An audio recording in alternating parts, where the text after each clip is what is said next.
사랑하는 성도 여러분, And It Now라는 이름의 캠페인을 들어보셨나요? 이 운동은 제7일 안식일 예수재림교회가 2009년부터 전 세계적으로 진행해온 국제적 캠페인입니다. 이름 그대로 이제는 모든 폭력과 학대를 끝내야 한다는 간절한 호소입니다. 이 캠페인은 단지 여성만을 위한 것은 아닌데요.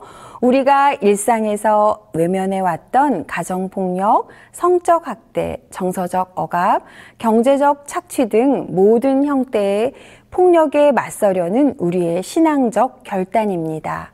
특히 이 운동은 우리 사회에서 가장 약하고 목소리를 낼 수 없는 자들, 즉 여성과 아동, 노인, 장애인들을 위한 회복과 돌봄의 손길을 요청하는 외침입니다.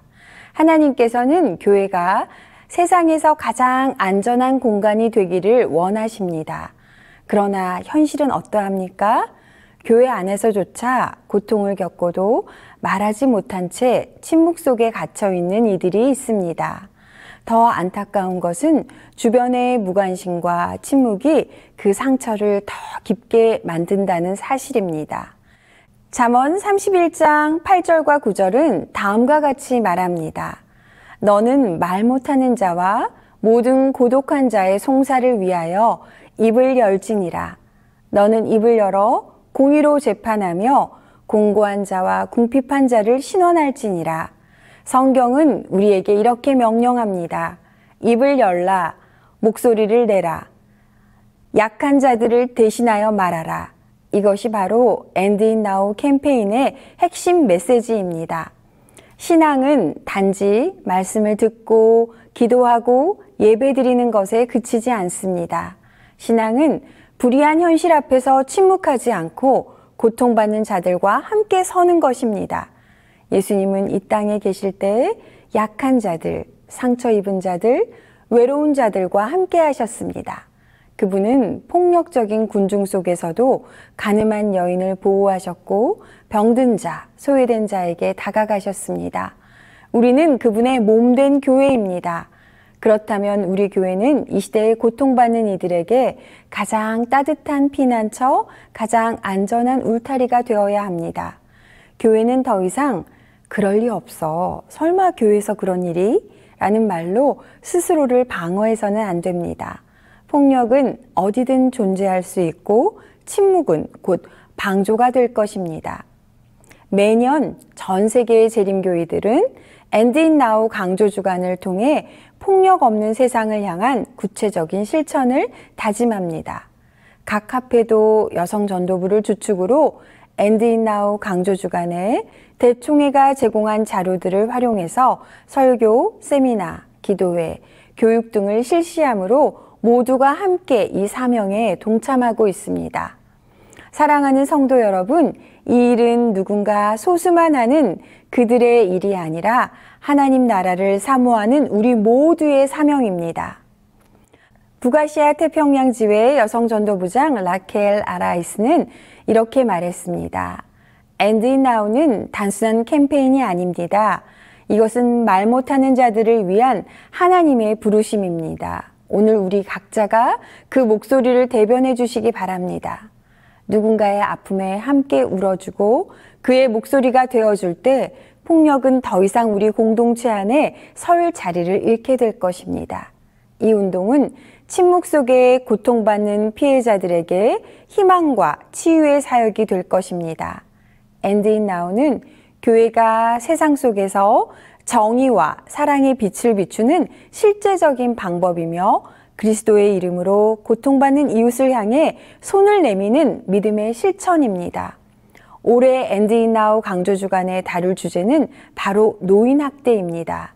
이 문제는 더 이상 뉴스 속 이야기가 아닙니다. 우리 옆집에서 바로 내 가정 안에서조차 일어날 수 있는 현실입니다. 인간의 존엄이 무너지고 말없이 고통받는 어르신들의 삶 앞에서 우리가 더 이상 침묵하거나 외면하지 않기를 바랍니다. 이제 노인학대란 무엇인지 세계보건기구의 정의를 통해 함께 살펴보겠습니다. 세계보건기구는 노인학대를 이렇게 정의합니다. 노인학대는 신뢰 관계에 있는 사람에 의해 노인에게 가해지는 단일 또는 반복적인 행위 또는 적절한 대응의 부재로 노인에게 해를 끼치거나 고통을 유발하는 모든 행위입니다. 이 말 속에서 우리는 아주 중요한 단어 하나를 주목해야 하는데요. 바로 신뢰 관계입니다. 부모와 자녀, 보호자와 대상자, 요양보호사와 어르신, 의료진과 환자 등 신뢰를 바탕으로 해야 할 관계에서 오히려 상처와 고통이 발생한다면 그것은 사람을 사랑하라 하신 하나님의 뜻을 거스르는 명백한 죄악입니다. 성도 여러분, 노인학대는 단지 물리적인 폭력에만 국한되지 않습니다. 상처를 주는 말, 무심한 태도, 책임을 회피하는 마음 속에서 학대는 시작됩니다.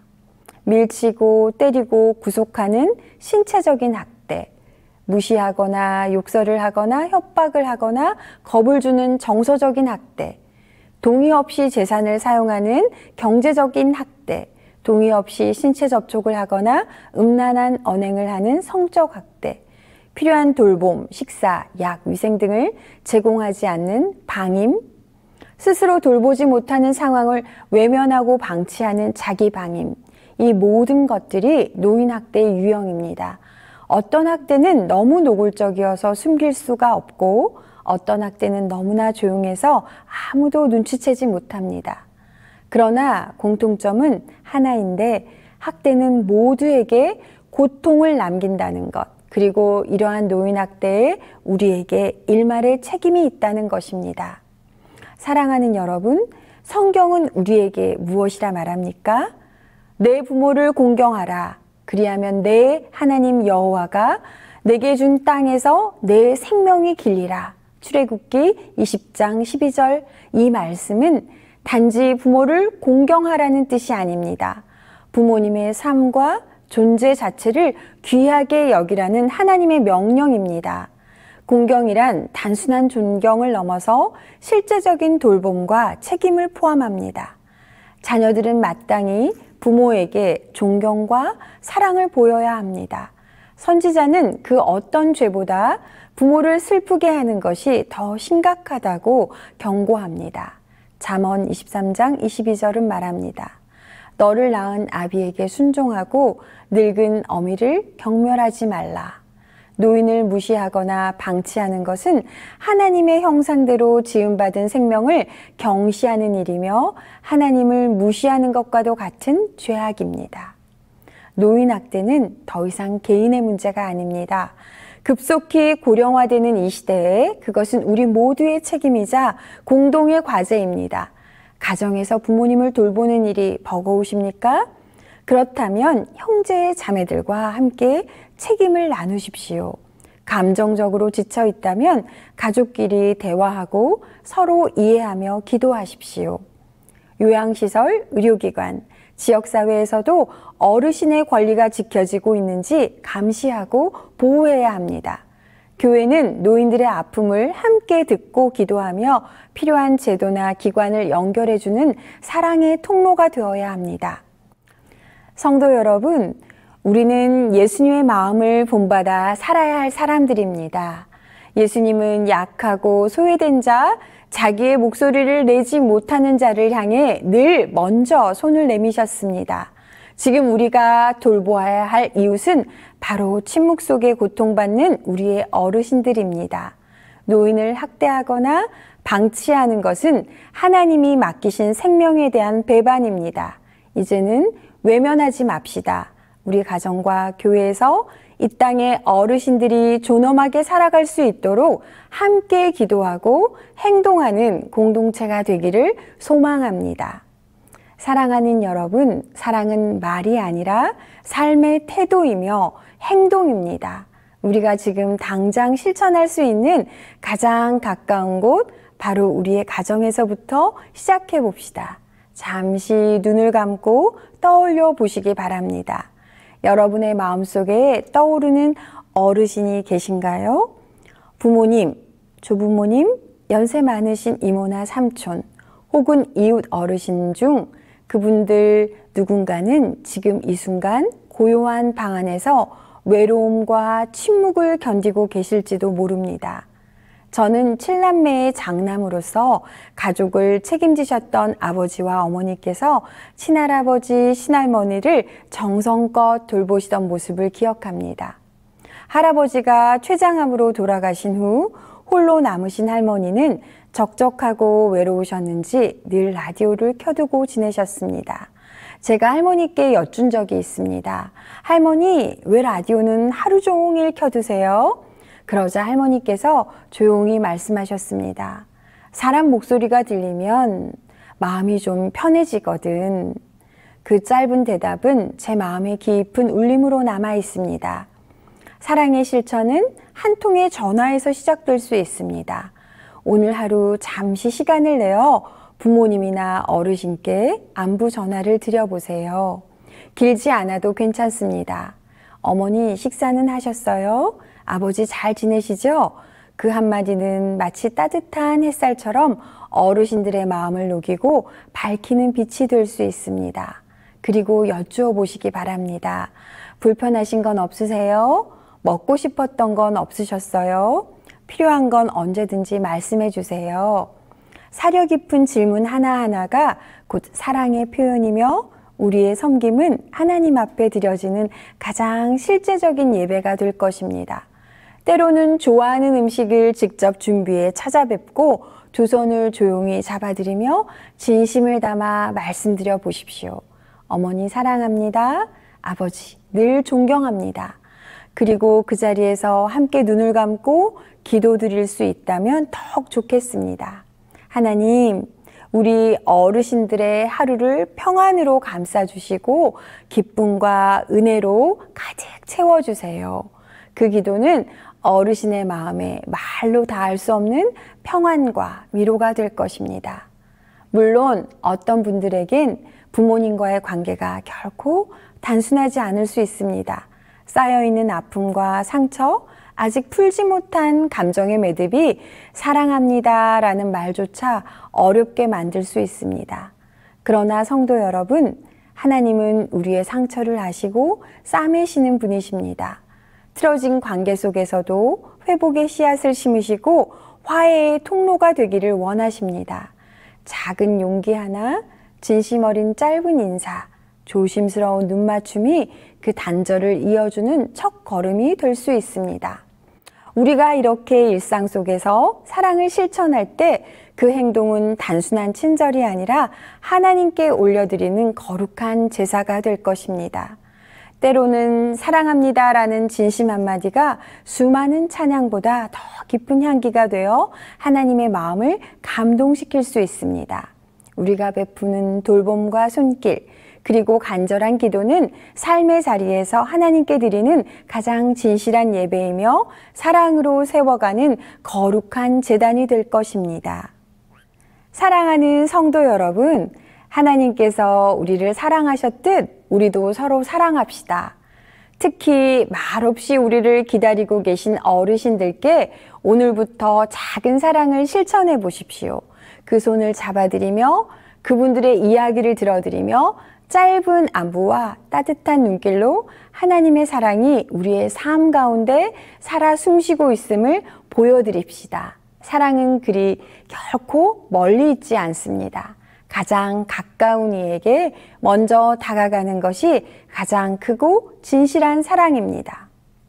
6월의 마지막 안식일, 저는 경기도에 소재한 한 교회를 방문하게 되었습니다. 그곳에서 연로하신 한 여집사님이 제게 참으로 안타까운 이야기를 들려주셨습니다. 그분의 남편은 건강이 많이 쇠약해지셔서 이제는 교회 계단조차 오르기가 힘들어 오랫동안 예배당에 발걸음을 하지 못하고 계신다고 합니다. 그런데 안식일 아침 아내가 교회에 가기 위해 집을 나서려는 모습을 바라보자 그 남편께서는 이렇게 말씀하셨다고 해요. 나도 교회 가고 싶다. 교인들이 너무 보고 싶다. 장로님의 눈시울에는 눈물이 고여 있었답니다. 그분의 말씀을 들으며 저도 모르게 마음이 울컥했고 눈시울이 붉어졌습니다. 아마도 지금 거동이 불편한 수많은 어르신들이 몸은 따라주지 않지만 예배에 함께하고 싶은 간절한 마음을 품고 계실 것입니다. 사랑하는 여러분, 여러분의 교회는 어떻습니까? 교회에 오지 못하는 어르신들을 찾아가고 계십니까? 그분들을 위해 가정에서 이동식 선창식이나 세종 예식을 드려본 적이 있으신가요? 한 달에 단 한 번이라도 집사회나 청년부가 어르신 댁을 찾아가 업어서라도 함께 교회에 모실 수만 있다면 그 어르신들께 얼마나 큰 기쁨과 위로가 될까요? 거동이 불편한 어르신들에게 교통편을 제공하고 그분들의 집을 한 번쯤 살펴드릴 수 있다면 어떨까요?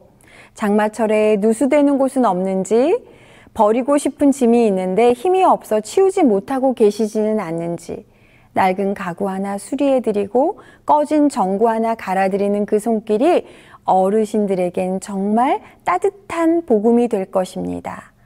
작은 배려, 작은 섬김 하나가 그분들의 외로운 시간을 위로하고 하나님의 사랑을 전하는 통로가 될 것입니다. 교회는 단지 말씀을 전하는 장소가 아니라 말씀을 삶으로 보여주는 공동체여야 합니다. 노인을 공경하는 것은 선택이 아니라 하나님의 명령입니다. 그리고 교회는 그 명령을 세상보다 더 진지하게, 더 따뜻하게 실천해야 할 책임이 있습니다.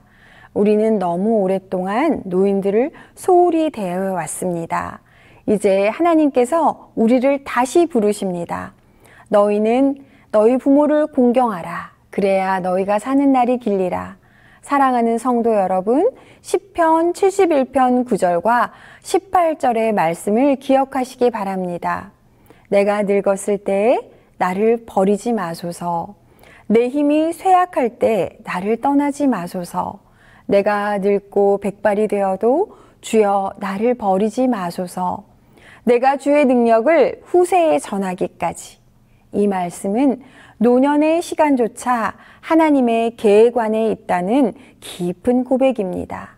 하나님께서는 우리의 젊음뿐 아니라 나이 듦도 소중히 여기십니다. 그리고 우리 역시 서로에게 이렇게 말해야 합니다. 세월의 흔적이 깃든 당신의 주름진 손과 흰 머리칼에는 하나님의 신실하심이 고스란히 담겨 있습니다. 노인을 공경하는 것은 선택이 아닌 하나님께서 우리에게 분부하신 명령입니다. 요엘서 2장 28절 29절에는 이렇게 선포합니다. 너희의 노인들은 꿈을 꾸고 젊은이들은 환상을 볼 것이다. 내가 내 영을 모든 육체에게 부어주리라. 이 말씀은 젊은이와 노인이 함께 하나님의 뜻을 이루는 시대가 오고 있음을 알려줍니다. 하나님은 세대를 나누지 않으시며 오히려 세대를 함께 세우십니다. 그러므로 우리는 노인을 소외시키는 세상이 아니라 노인을 존귀히 여기며 함께 걷는 하나님의 공동체가 되어야 합니다. 내 부모를 공경하라. 그리하면 내가 사는 날이 길리라. 이 말씀은 단지 명령이 아니라 우리가 누릴 생명의 열쇠입니다. 하나님의 명령에는 항상 축복이 따릅니다. 부모를 공경하는 자에게는 생명과 장수, 영생이 주어질 것입니다. 우리 모두 이 생명의 열쇠를 취하시길 바랍니다. 부모와 노인을 공경하는 공동체, 그 안에 하나님의 축복이 머물 것입니다. 사랑하는 성도 여러분, 오늘날 세상은 젊음과 속도를 중시합니다. 젊은 리더십, 새로운 트렌드, 빠른 성과를 추구합니다. 안타깝게도 심지어 교회 안에서도 연로한 이들을 뒷자리로 밀리고 젊은 사람들만을 주목하는 분위기가 있습니다. 하지만 하나님은 사랑과 다르게 일하십니다. 그분은 외모를 보지 않으시며 마음의 중심과 하나님을 향한 신실한 믿음을 보십니다. 욥기 12장 12절에 지혜는 노인에게 있고 명철은 장수한 자에게 있다고 말합니다. 성경을 통해 우리는 나이 많고 인생의 황혼기에 접어든 사람들에게 하나님께서 역사하신 것을 종종 봅니다. 오늘은 그중 대표적인 네 사람, 아브라함, 모세, 노아, 그리고 요한의 삶을 통해 하나님께서 어떻게 연로한 이들을 사용하셨는지 돌아보며 오늘날 우리가 노인을 존중하고 교회 공동체로서 어떠한 태도를 지녀야 하는지 함께 나누어 보겠습니다. 첫 번째, 아브라함입니다. 하나님께서 아브라함을 부르신 나이는 75세였습니다. 그리고 하나님의 약속을 이루어 아들을 얻은 때는 100세였습니다. 창세기 17장 17절에 아브라함은 이렇게 말합니다. 100세 된 사람이 어찌 자식을 낳을 수 있으리요? 사도 바울은 로마서 4장에 와서 말합니다. 그가 100세나 되어 자기 몸이 죽은 것 같고 그러나 하나님의 약속을 의심하지 않고 믿음으로 견고해졌느니라. 나이 많다고 하나님의 일을 할 수 없는 것이 아닙니다. 오히려 믿음이 깊어질수록 하나님은 더 큰 일을 맡기십니다. 아브라함은 그렇게 믿음의 조상이 되었습니다. 두 번째, 은퇴의 나이에 부르심을 받은 지도자 모세입니다. 모세가 하나님의 부르심을 받은 나이는 80세였습니다. 출애굽기 7장 7절은 이렇게 기록합니다. 그들이 바로에게 말할 때에 모세는 80세, 아론은 83세였더라. 많은 사람이 은퇴할 나이에 하나님은 모세를 들어 민족의 지도자로 세우셨습니다. 모세는 나는 입이 둔한 자입니다 라며 자신을 낮추었지만 하나님은 내가 너와 함께 하겠다 라고 말씀하셨습니다. 성도 여러분, 하나님의 손에 들려지기만 하면 인생의 황혼에도 가장 위대한 일이 시작될 수 있습니다. 세 번째, 인생의 후반에 순종으로 방주를 지은 노아입니다. 노아는 500세가 넘어서 새 아들을 낳았고 하나님의 지시에 따라 방주를 짓기 시작했습니다. 그 작업은 무려 120년이 걸렸습니다. 사람들은 그를 조롱했지만 노아는 흔들리지 않았습니다. 히브리서 11장 7절은 말합니다. 믿음으로 노아는 보이지 않는 일에 경고를 받아 방주를 준비하여 자기 집을 구원하였고 노아는 나이와 상관없이 하나님의 뜻에 순종했습니다. 그 순종이 인류를 살리는 길이 되었습니다. 하나님의 말씀에 순종하면 그 어떤 일도 감당할 수 있습니다. 네 번째, 외로운 섬에서 계시를 받은 요한입니다. 사도 요한은 예수님의 사랑하는 제자였으며 90세가 넘은 고령에 반모섬에 유배되어 있었습니다. 세상은 그를 버린 것 같았지만 하나님은 그 섬에서 가장 깊고 가장 큰 계시 요한계시록을 그에게 주셨습니다. 요한은 고백합니다. 나는 주의 날에 성령에 감동되었고 세상이 외면한 노인에게 하나님은 하늘의 비전을 보여주셨습니다. 사랑하는 여러분, 외로움 속에 있는 노인도 하나님의 귀한 도구가 될 수 있습니다. 하나님은 아브라함을 통해 믿음의 시작을, 모세를 통해 민족의 해방을, 노아를 통해 구원을, 요한을 통해 소망을 보여주셨습니다. 그 모든 역사는 노년에 이루어진 일이었습니다. 세상은 나이 든 자를 무시하고 잊으려 하지만 하나님은 오히려 그들을 더 귀히 여기십니다. 오늘 우리 교회가, 우리 가정이 어르신들을 존중하고 경청하며 함께 세워가는 공동체가 되기를 간절히 바랍니다.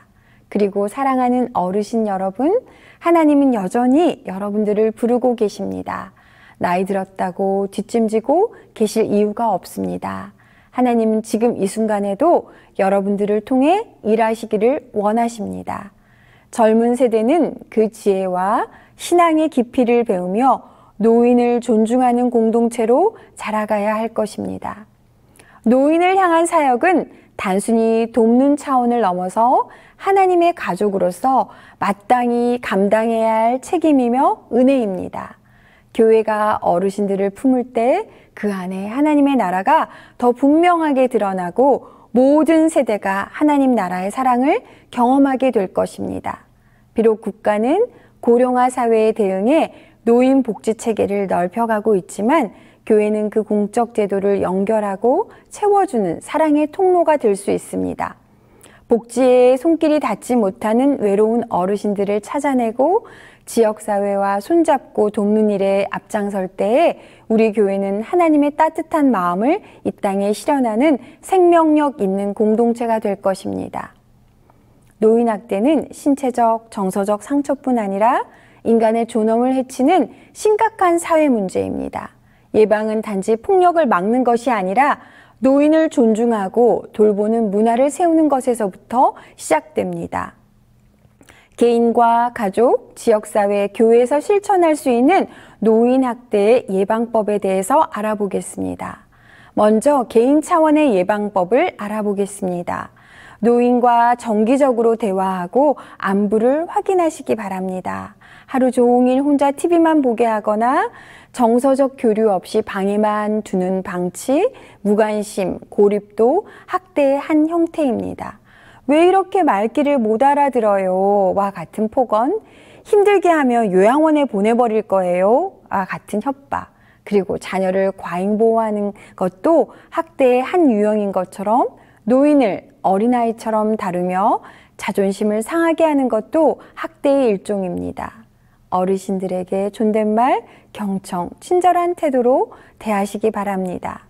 노인의 재산을 무단으로 관리하거나 갈취하는 행위는 재정적 학대, 경제적 학대로 분류되며 신체적 학대만큼이나 심각한 문제입니다. 종종 가족이나 가까운 사람이 가해자인 경우가 많아서 노인이 스스로 신고하지 못하거나 방어하기 어려운 상황이 많습니다.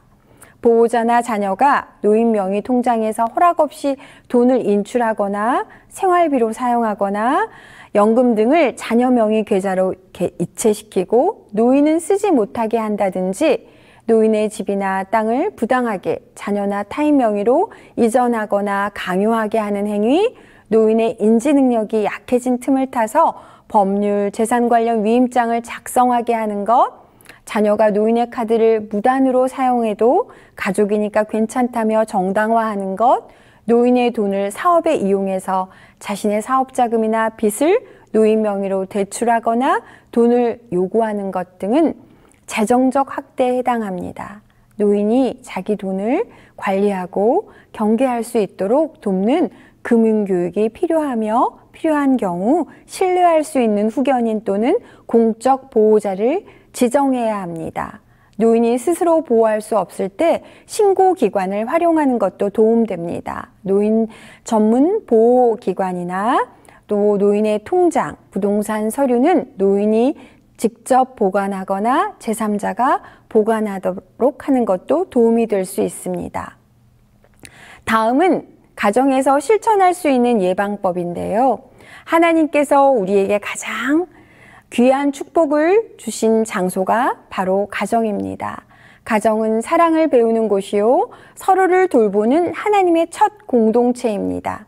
하지만 오늘날 우리의 가정 안에는 말 못할 짐을 혼자 짊어진 이들이 있습니다. 그 짐은 다름 아닌 노부모를 돌보는 일, 그리고 그 돌봄의 책임이 한 사람에게만 집중될 때 발생하는 어려움입니다.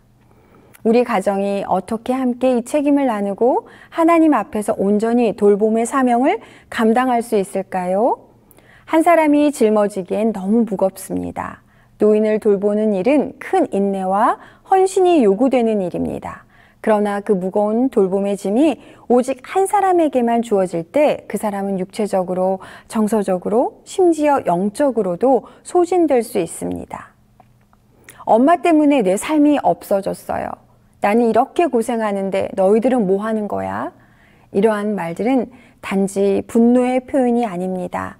지친 마음의 외침이며 사랑이 무거운 짐이 되어가는 경고음입니다. 하나님께서는 성경을 통해 우리에게 말씀하십니다. 갈라디아서 6장 2절, 너희가 짐을 서로 지라. 그리하여 그리스도의 법을 성취하라. 돌봄은 가족 모두의 과제입니다. 부모님의 건강이 약해지고 돌봄이 필요한 시기가 왔을 때 그 책임 어느 한 사람의 몫이 아니라 가족 모두가 함께 짊어져야 할 몫입니다. 그 짐을 어떻게 나눌 수 있을까요? 시간별로 역할을 나눌 수 있습니다. 주말은 A가, 평일은 B가, 병원은 C가 동행한다. 기능별로도 역할 분담이 가능합니다. A는 병원을 예약하고 B는 식사를 준비하고 C는 금전을 지원하고 D는 외출에 동행하고 시간이 부족한 가족은 금전적으로 또 간병비를 분담하고 방문이 가능한 사람은 직접적인 돌봄을 담당하면 됩니다. 또한 가족 간 소통 채널, 카톡방이나 밴드 등을 만들어서 부모님의 건강 상태나 약 복용 여부, 진료 일정, 감정 상태 등을 함께 공유하고 관리하면 한 사람에게 과도한 책임이 몰리지 않고 서로가 돌봄의 일부가 될 수 있습니다. 공감과 대화가 갈등을 막는데요. 돌봄이 한 사람에게 집중되면 그 사람은 종종 소외감과 억울함, 육체적 탈진, 감정적 피로를 경험하게 됩니다. 이런 상황에서는 가족 간의 갈등이 생기기가 쉽습니다. 심지어는 돌보는 사람이 노인에게 분노나 짜증을 느끼고 그 감정이 말과 행동으로 표출되기도 합니다.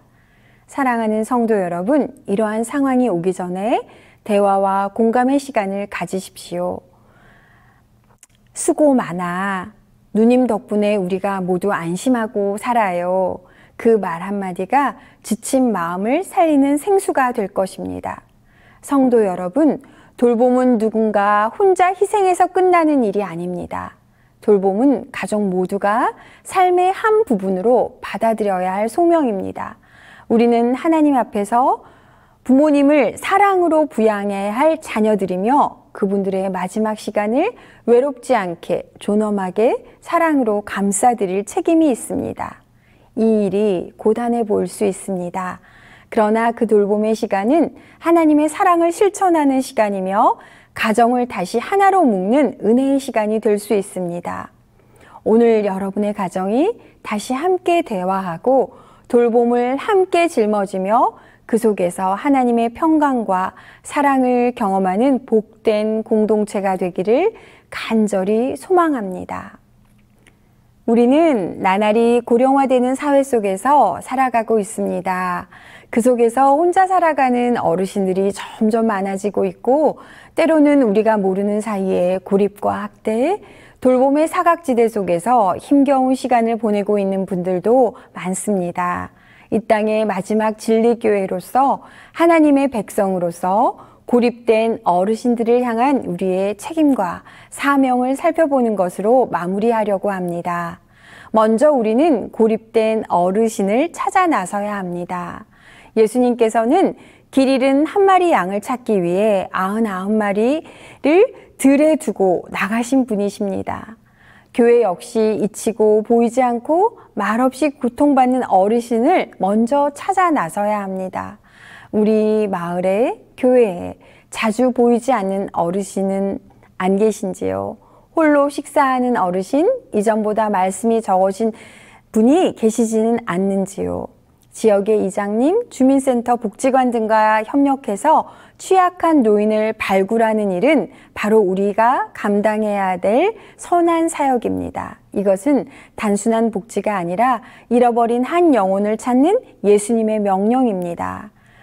또한 노인학대 예방과 인식 개선을 위한 교육이 필요합니다. 어르신들도 스스로를 보호할 수 있어야 합니다. 하지만 많은 분이 싫다, 불편하다 라는 말을 하지 못하고 계십니다.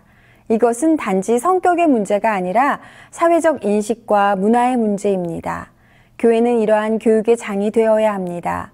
노인학대 예방교육, 자기표현훈련, 노인 권리 인식 교육 등을 통해 우리 어르신들이 자신의 감정을 말하고 자신의 삶을 지킬 수 있도록 돕는 일이 필요합니다. 또한 자녀 세대 보호자들도 노인에 대한 존중과 돌봄의 책임을 다시 새길 수 있도록 교회 내 정기적인 교육과 캠페인이 이루어져야 합니다. 그리고 공공자원을 연결하는 교회, 돌봄의 중개자가 됩시다. 교회는 단지 말씀을 전하는 곳에 그치지 않고 삶의 구체적인 문제에 다가서는 공동체가 되어야 합니다. 장기요양보험, 기초생활보장제도, 방문요양 서비스 등 어르신들이 실제로 사용할 수 있는 제도를 잘 모르고 계신 경우가 많습니다. 우리는 이러한 제도를 안내하고 신청을 도와주는 중개자 역할을 할 수 있습니다. 이런 연결을 통해 많은 어르신이 더 나은 돌봄을 받으실 수 있고 또 보호자들이 부담도 함께 나눌 수 있습니다. 교회의 부르심은 약한 자와 함께 동행하는 것입니다. 사랑하는 여러분, 하나님께서 우리에게 연약한 자들을 돌보라, 고아와 과부를 외면하지 말라고 말씀하셨습니다. 오늘날 그 말씀은 고립된 어르신들, 소리 없는 고통을 겪고 있는 분들에게 향해 있습니다. 교회는 먼저 찾아가는 사랑을 보여주어야 합니다. 그러기 위해서는 보이지 않는 아픔을 볼 수 있는 눈이 필요합니다. 돌봄의 손길을 내밀 줄 아는 용기가 필요합니다. 그 일에 여러분 한 사람 한 사람이 귀한 하나님의 도구가 되어주시기를 부탁드립니다. 우리의 작은 관심과 행동이 한 생명을 살리고 한 어르신의 마지막 여정을 존엄하고 따뜻하게 만들어줄 수 있을 것입니다. 주님의 우리를 그렇게 돌보셨듯 우리도 서로를 그렇게 돌보는 교회가 되기를 소망합니다. 노인을 존중하는 문화는 결국 우리가 자신의 미래를 대하는 태도입니다. 우리가 지금 노인을 대하는 방식으로 언젠가 우리도 그런 대접을 받게 될 것입니다.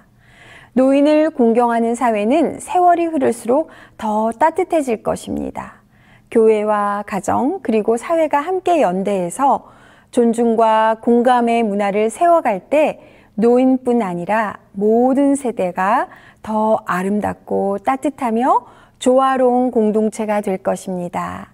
이 모든 일이 하나님의 뜻 안에서 온전히 이루어지기를 소망하며 말씀을 마치겠습니다. 다 같이 기도하시겠습니다. 사랑과 은혜의 하나님, And in Now 강조 주간을 맞이하여 노인을 존중하는 것이 우리 사회를 얼마나 따뜻하게 만든다는 것을 배우게 도와주셨으니 감사합니다.